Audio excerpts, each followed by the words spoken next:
नमस्कार, दुनिया आज तक में आपका स्वागत है। आपके साथ मैं हूं शशि तुषार शर्मा। दुनिया आज तक में दुनिया भर की हर खबर आपको दिखाएंगे, लेकिन सबसे पहले नजर दुनिया टॉप 10 पर।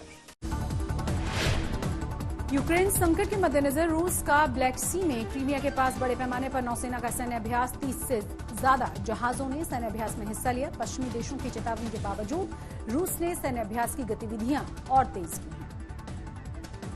अमेरिका ने एक बार फिर से रूस को दी है आर्थिक प्रतिबंध की चेतावनी। विदेश मंत्री एंटनी ब्लिंकन ने कहा, अगर रूस ने यूक्रेन पर हमला किया तो अमेरिका रूस पर गंभीर आर्थिक प्रतिबंध लगा देगा।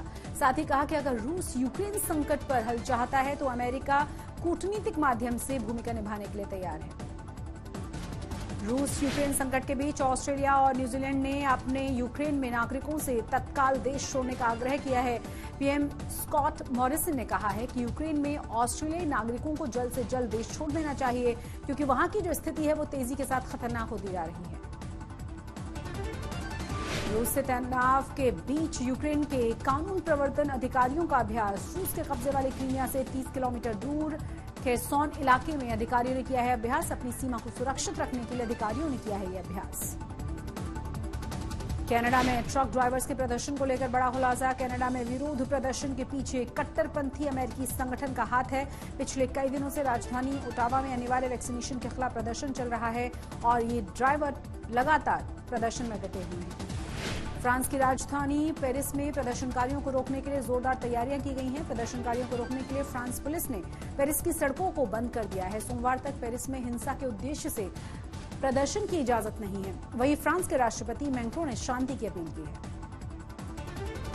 यूनियन डे पर म्यांमार के सेना नेता मिन आंग लाइंग का बयान आया है। कहा है कि देश को दुश्मनों से बचाने के लिए तख्ता पलट किया गया था। साथ ही साथ उन्होंने कहा है कि कुछ लोगों ने धोखाधड़ी से सत्ता हासिल की थी। वहीं म्यांमार सरकार ने देश के सम्मान में 800 से ज्यादा कैदियों को रिहा किए जाने की घोषणा की थी। उत्तर कोरिया के पूर्व सर्वोच्च नेता किम जोंग इल की 80वीं जयंती पर राजधानी प्योंगयांग में रंगारंग कार्यक्रम का आयोजन हुआ। इस कार्यक्रम में करीब 3000 कलाकार समेत बड़ी संख्या में लोगों ने हिस्सा लिया। इसमें कई सांस्कृतिक कार्यक्रम भी हुए। हांगकांग में कोरोना के रिकॉर्ड केसेस आने के बाद हड़कंप मच गया है। शनिवार को हांगकांग में 13,000 से ज्यादा मामले दर्ज किए गए हैं, जो पिछले 2 सालों में सबसे ज्यादा आंकड़ा है। बढ़ते हुए केसेस की वजह से सरकार की मुश्किलें बढ़ गई हैं। वहीं कोरोना जांच को लेकर कुछ जगहों पर अभी भी भारी भीड़ देखी जा रही है। विंटर ओलंपिक में अमेरिका ने जीता एक और गोल्ड। स्नोबोर्ड खिलाड़ी लिंडसे जैक बेलिस ने लगातार दूसरा गोल्ड जीत लिया है। जैक बेलिस ने यह गोल्ड इटली और कनाडा की खिलाड़ी को हराकर जीता है। इटली के खिलाड़ी को सिल्वर और कनाडा की खिलाड़ी को मिला है ब्रॉन्ज पदक। रूस और यूक्रेन के बीच तनाव चरम पर है और इसी को लेकर पोलैंड बॉर्डर पर बेलारूस के सैनिकों ने बड़े पैमाने पर सैन्य अभ्यास शुरू कर दिया है। वहीं यूक्रेन के राष्ट्रपति ने कहा है कि हम किसी भी मुकाबले के लिए तैयार हैं।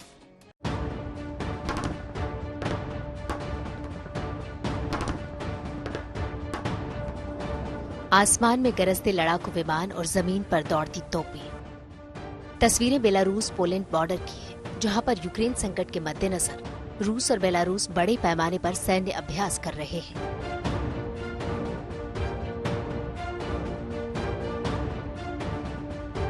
सैन्य अभ्यास में लड़ाकू विमानों से लेकर कई युद्धपोतों को शामिल किया गया है, जिसका मकसद यूक्रेन समेत पश्चिमी देशों को ताकत दिखाना है।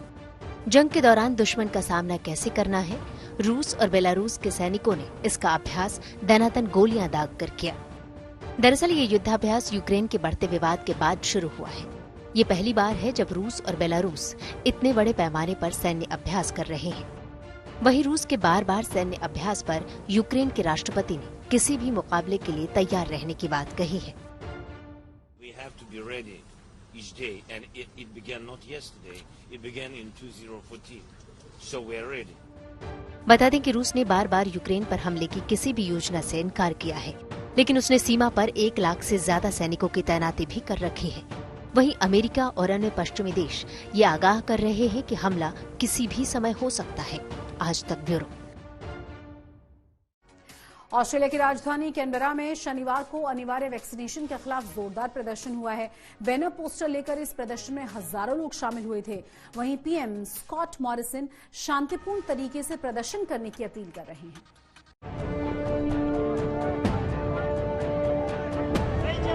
अनिवार्य वैक्सीनेशन के खिलाफ कनाडा और न्यूजीलैंड के बाद अब ऑस्ट्रेलिया में भी जोरदार प्रदर्शन शुरू हो गया है। तस्वीरें ऑस्ट्रेलिया की राजधानी कैनबरा की है, जहां बैनर पोस्टर लेकर हजारों की संख्या में लोग सड़कों पर उतर आए और सरकार के खिलाफ हल्ला बोल दिया। बैनर पोस्टर के लिए 10,000 से ज्यादा लोगों ने संसद के बाहर सरकार के फैसले का विरोध किया। प्रदर्शनकारियों ने टीकाकरण अनिवार्य नहीं करने का नारे भी लगाए। पुलिस ने इस मामले में कई लोगों को गिरफ्तार भी कर लिया। वहीं ऑस्ट्रेलिया के प्रधानमंत्री स्कॉट मॉरिसन ने लोगों से शांतिपूर्ण तरीके से प्रदर्शन की अपील की है। My message to them today is Australia is a free country and they have a right to protest. And I would ask them to do that in a peaceful way and in a respectful way. I would ask them to respect the directions that are being provided by the Australian Federal Police there in the ACT. And they're doing their job. And those who are protesting today are speaking up for the things that they feel strongly about. ये प्रदर्शन ऐसे समय हो रहा है जब Australia 21 फरवरी से पर्यटकों के लिए अपनी सीमाएं खोल रहा है। ऐसा माना जा रहा है कि देश में लागू बाकी के प्रतिबंध भी जल्द ही खत्म हो जाएंगे। वहीं टीकाकरण की बात की जाए तो ऑस्ट्रेलिया में 94% लोगों को दोनों डोज लग चुके हैं, लेकिन कोरोना के नए वेरिएंट की वजह से कोरोना के मामले अभी भी सामने आ रहे हैं। शनिवार को पूरे ऑस्ट्रेलिया में 64 लोगों की कोरोना से मौत हुई है। आज तक ब्यूरो।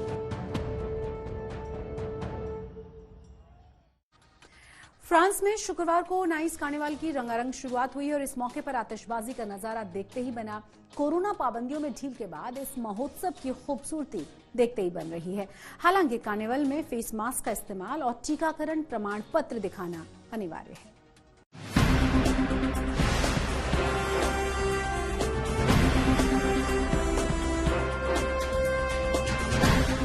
फ्रांस के नाइस शहर में मनाए जाने वाले मशहूर कार्निवल को महामारी के चलते पिछले साल रद्द कर दिया गया था।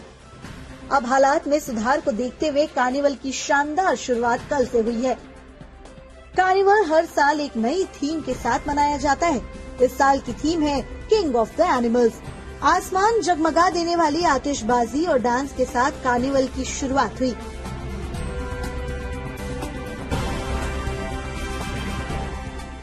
आयोजन में हिस्सा लेने के लिए फेस मास्क का इस्तेमाल और टीकाकरण प्रमाण पत्र अनिवार्य किया गया है। 2 फरवरी से कोरोना पाबंदियों में ढील के बाद से लोगों का जोश भी दोगुना हो गया है।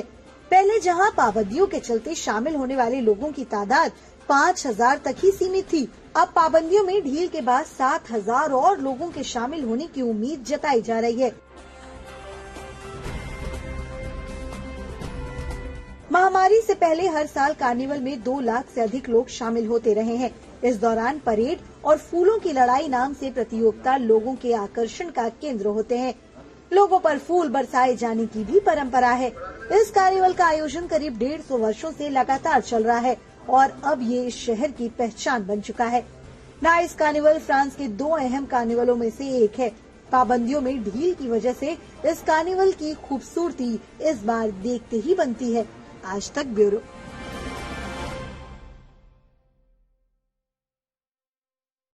दुनिया भर में प्रेमी जोड़ों को वैलेंटाइंस डे का खास इंतजार होता है। प्रेमी जोड़े वैलेंटाइंस वीक में अपनी दिल की बात के इजहार के लिए कई उपाय अपनाते हैं। इन दिनों अपने प्रेम के इजहार के लिए लंदन के एक जोड़े की खूब चर्चाएं हैं। देखिए जरा।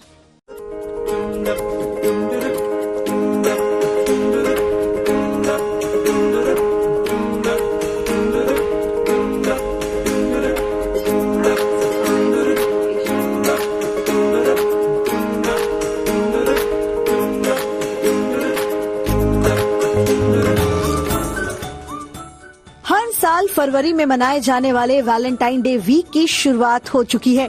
प्रेमी जोड़ों को इस महीने का खास इंतजार होता है। दुनिया भर में इस वीक को प्रेमी जोड़े अलग और अनोखे अंदाज में मनाते हैं और एक दूसरे को प्रपोज करते हैं। इन दिनों लंदन के एक जोड़े का वेडिंग प्रपोजल चर्चा में है। एक दूसरे पर जान लुटाने के जज्बे से सराबोर जोड़े ने फ्लोटिंग हॉट टब में अपने दिल की बात का इजहार किया। दोनों ने अपनी पहली डेट वाली जगह को इस अहम फैसले का गवाह बनाया। माइकल पेज और तारा मैकॉले ने जब अपनी पसंदीदा डेट स्पॉट पर एक शाम मिलने की योजना बनाई तो इस बात का अंदाजा नहीं था कि दोनों ही प्रपोज करने की योजना पर काम कर रहे हैं।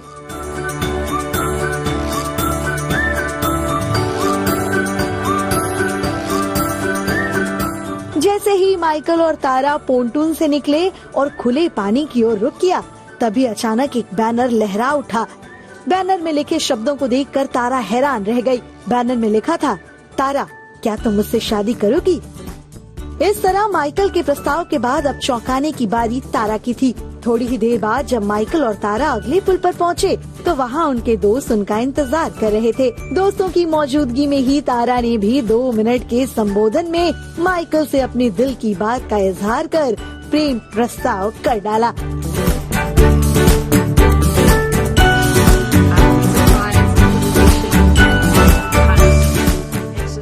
First date. I mean, you're not going to have a more ice-breaking first date than in a hot tub boat. And you know, if things go further, then it really does make a magical place to propose. And we've offered Michael the use of our boats for the wedding. So, if they want to have the wedding on the hot tub boats and barbecue boats, they're very welcome to.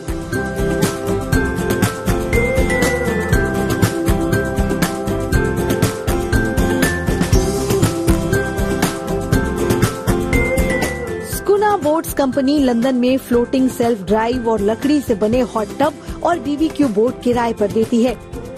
जैसे जैसे Valentine day पास आ रहा है, स्कूना boats ने जोड़ों को romance के लिए 50% की छूट की पेशकश की है।